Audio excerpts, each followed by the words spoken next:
अस्सलाम वालेकुम। आज की इस वीडियो में हम बात करेंगे अल्फ़ा डी टैबलेट के बारे में। अल्फ़ा डी एक विटामिन डी एनालॉग है जो कि active form of vitamin D है। Active form of vitamin D का क्या मतलब है, इसका जिक्र हम इसी वीडियो में आगे चल के करते हैं। अल्फ़ा डी में जो एक्टिव इंग्रेडिएंट है या इसका जो जेनेरिक नेम है वो अल्फ़ा कैल्सिडोल है। और अल्फ़ा कैल्सिडोल की अगर हम हिस्ट्री देखें तो 1971 में इसको इंट्रोड्यूस करवाया गया और इस पे मुसलसल क्लिनिकल ट्रायल्स हुए, इस पे मुसलसल रिसर्च हुई और 1978 में फिर FDA ने इसको अप्रूव कर दिया। अगर हम बात करें अल्फ़ा डी टैबलेट की इंडिकेशंस, इसके यूजेस, इसके इस्तेमाल के बारे में, तो ये मोस्ट कॉमनली जो इसकी प्रिस्क्रिप्शन होती है वो किडनी डिजीज़ के पेशेंट्स में होती है। ऐसे अफराद जो गुर्दों के अमराज में मुब्तला हों, फिर गुर्दों के अमराज में भी फिर एंड स्टेज रेनल डिजीज़ यानी कि जब आखिरी स्टेज चल रही हो जो कि स्टेज 4 स्टेज 5 पे होती है। फिर कुछ पेशेंट्स में रीनल फेलियर में भी, यानी कि ऐसे अफराद जो जिन अफराद के गुर्दे फेल हो चुके हों, बिल्कुल काम ना कर रहे हों और वो पेशेंट डायलिसिस पे हों, गुर्दे वाश करवा रहे हों, उन पेशेंट्स में अल्फ़ा डी टैबलेट का इस्तेमाल करवाया जाता है। फिर इसके अलावा थायराइड के पेशेंट्स में या जिन पेशेंट्स में ऑस्टियोडिस्ट्रोफी हो चुकी हो तो उन पेशेंट्स में भी फिर अल्फ़ा डी टैबलेट का इस्तेमाल करवाया जाता है। अल्फ़ा डी टैबलेट चूँकि एक न्यूट्रास्यूटिकल प्रोडक्ट है जो कि जिस्म में अगर विटामिन डी की डेफिशिएंसी है तो उसको पूरा करती है और विटामिन डी की डेफिशिएंसी के साथ साथ ये कैल्शियम को भी पूरा करती है। क्योंकि जब जिस्म में कैल्शियम और विटामिन डी की कमी हो जाती है तो हड्डियां खोखली होना शुरू हो जाती हैं, हड्डियों की जो शेप होती है वो चेंज होना शुरू हो जाती है और ख़ास तौर पर बच्चों में टांगों की जो हड्डियां होती हैं वो टेढ़ी होना शुरू हो जाती हैं, जिसको मेडिकल की ज़ुबान में फिर रिकेट्स कहा जाता है। और बालिग अफराद में जब हड्डियों में से कैल्शियम और विटामिन डी बहुत हद तक डेफिशिएंट हो जाए यानी कि कम हो जाए तो हड्डियां सॉफ्ट होना शुरू हो जाती हैं, नरम पड़ना शुरू हो जाती हैं, जिसको मेडिकल टर्मिनोलॉजी में ओस्टियोमलेशिया कहा जाता है। इन कंडीशंस को फिर ट्रीट करने के लिए अल्फ़ा डी टैबलेट का इस्तेमाल करवाया जाता है। अब हम बात करते हैं अल्फ़ा डी टैबलेट के एडवांटेजेस के बारे में, इसके बेनिफिट्स के बारे में। तो अल्फ़ा डी टैबलेट जो कि active form of vitamin D है, जो कि इस वीडियो के स्टार्टिंग में ही ये वर्ड यूज़ किया था हमने। अब active form of vitamin D क्या है? अगर हम नॉर्मल रूटीन में अगर कोई भी विटामिन डी या कैल्शियम सप्लीमेंट ले रहे होते हैं तो विटामिन डी पहले लिवर में जाकर एक्टिवेट होती है, फिर सेकंड स्टेज में किडनी में जाकर एक्टिवेट होती है। एक्टिवेशन के लिए लिवर और किडनी का फंक्शनल होना ज़रूरी होता है। जिन पेशेंट्स में चूंकि किडनी बिल्कुल भी काम ही नहीं कर रही होती, गुर्दे बिल्कुल फेल हो चुके होते हैं, तो इन पेशेंट्स में फिर ऐसा सप्लीमेंट दिया जाता है जो कि बॉडी में जाते ही बॉडी में ब्लड में एब्जॉर्ब हो जाए और अपना काम शुरू कर दे। तो इसी वजह से फिर ऐसी मेडिसिन को मुंतखब किया जाता है जो कि एक्टिव फॉर्म में हो, यानी कि बस वो अपनी बॉडी में जाए और बॉडी में जाके एब्जॉर्ब हो जाए, उसको किसी भी मदद की ज़रूरत ना पड़े या वहाँ पे कन्वर्जन की ज़रूरत ना पड़े। तो फिर ऐसी सूरत में हम एक्टिव फॉर्म में जो है वो मेडिसिन इस्तेमाल की जाती है। तो एक्टिव फॉर्म में ये मेडिसिन है, इसी वजह से ये बेनिफिशियल है उन पेशेंट्स में जो किडनी डिजीज़ के पेशेंट हैं। इसके अलावा फिर जो बॉडी में इंटेस्टाइनल कैल्शियम एब्जॉर्प्शन हो रही होती है उसके भी ये स्टिमुलेट कराती है, उसको ये इंक्रीज़ करती है।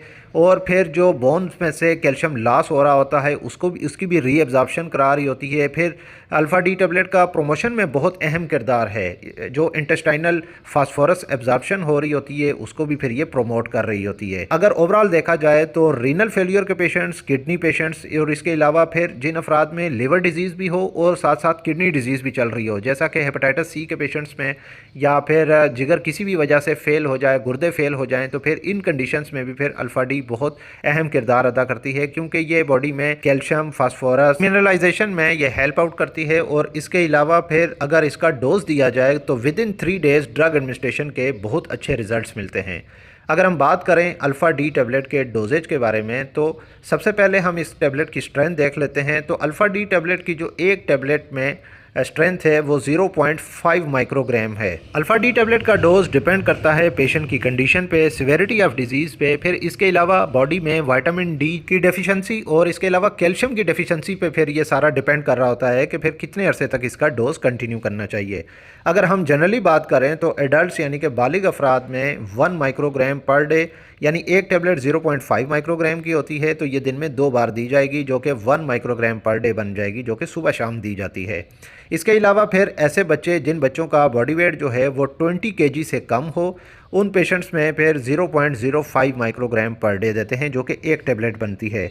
अगर हम less than 20 KG body weight के हिसाब से इसकी कैलकुलेशन करें तो 0.01 माइक्रोग्राम पर केजी बॉडी वेट के हिसाब से ये मेडिसिन सजेस्ट की जाती है। बच्चों में फिर इस चीज़ का भी खास ख्याल रखा जाता है कि बच्चों को हाई डोज ना दें, बल्कि इनिशियल जो डोज़ होता है, स्टार्टिंग डोज़ जो होता है वो वेरी लोएस्ट डोज़ से इसको स्टार्ट किया जाता है और अकॉर्डिंग टू बॉडी वेट ही इसके डोज़ के साथ एडजस्ट किया जाता है। अच्छा, फिर बच्चों में इसके ड्रॉप्स भी अवेलेबल हैं, अल्फ़ा डी ड्रॉप्स मार्केट में अवेलेबल हैं, बच्चों को दे सकते हैं। फिर ऐसे बच्चे जिन बच्चों का बॉडी वेट जो है वो 20 केजी से ज़्यादा है, तो फिर उन बच्चों में 1 माइक्रोग्राम पर डे के हिसाब से इसका डोज़ एडजस्ट किया जाता है। अक्सर लोग सवाल पूछते हैं कि अल्फ़ा डी टैबलेट को खाना खाने से पहले लेना चाहिए या खाना खाने के बाद लेना चाहिए या दूध के साथ लेना चाहिए या पानी के साथ लेना चाहिए। तो खाना खाने से पहले भी ले सकते हैं, खाना खाने के बाद भी ले सकते हैं, इसमें ऐसा कोई हर्ज नहीं है। हाँ, अगर दूध आपको रिस्ट्रिक्शन नहीं है, यानी दूध आपका बंद नहीं किया डॉक्टर साहब ने, तो फिर आप दूध के साथ ले सकते हैं। अदरवाइज़ यह टैबलेट पानी के साथ भी ली जा सकती है, इसमें कोई ऐसा हर्ज नहीं है।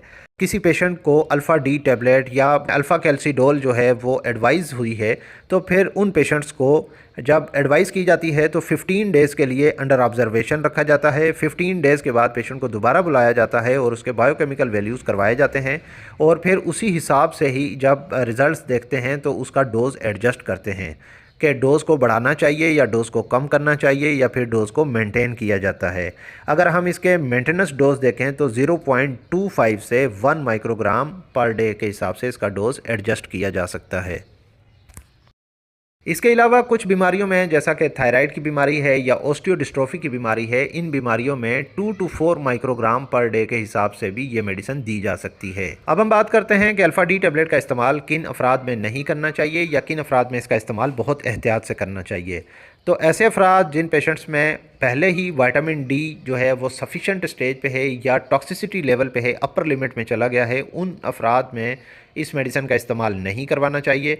इसके अलावा फिर जिन पेशेंट्स में कैल्शियम लेवल जो है वो बहुत हाई आ रहा हो, मां सवाए हाइपर मैग्नीशिया एक डिज़ीज़ होती है जिसमें मैग्नीशियम लेवल जो है वो बहुत हद तक बढ़ जाता है, तो इस कंडीशन में कैल्शियम इसका अल्फ़ा डी टैबलेट का इस्तेमाल करवाया जा सकता है। अदरवाइज़ अगर कैल्शियम लेवल हाई है तो फिर इस टैबलेट का इस्तेमाल नहीं करवाया जाएगा। अब किन कंडीशंस में एहतियात से इस्तेमाल करनी चाहिए? ऐसे पेशेंट्स जिनका calcium level, phosphate level, alkaline phosphate level, इसके अलावा मैग्नीशियम और क्रेटिनिन लेवल जो है वो डिरेंज हो, तो फिर उन अफराद में एहतियात से इस्तेमाल करवाया जाता है। अगर हम बात करें अल्फ़ा डी टैबलेट के साइड इफ़ेक्ट्स के बारे में, तो अल्फ़ा डी टैबलेट के मुसलसल इस्तेमाल से कुछ पेशेंट्स में कॉन्स्टिपेशन यानी कब्ज़ होने की शिकायत हो सकती है, डायरिया होने की शिकायत हो सकती है, कुछ पेशेंट्स में हेडेक यानी कि सर में दर्द रहने की शिकायत हो सकती है, फिर कुछ पेशेंट्स में बॉडी पे रैशेज़ होने की शिकायत हो सकती है और कैल्शियम लेवल जो है वो इंक्रीज़ होना ये पॉसिबल हो सकता है। उम्मीद है कि ये वीडियो आपको अच्छी लगेगी। इस वीडियो को लाइक कर दीजिएगा और अगर आप मज़ीद ऐसी हेल्थ से रिलेटेड मेडिकल इन्फॉर्मेशन वीडियोस देखना चाहते हैं तो मेरे इस यूट्यूब चैनल मेडी हेल्थ एंटरप्राइजेज़ को सब्सक्राइब कर लें और साथ ही बेल आइकन का बटन भी ऑन कर लें ताकि हर नए आने वाली वीडियो का नोटिफिकेशन आपको मिल सके। तो मिलते हैं नेक्स्ट वीडियो में, तब तक के लिए अल्लाह हाफ़िज़।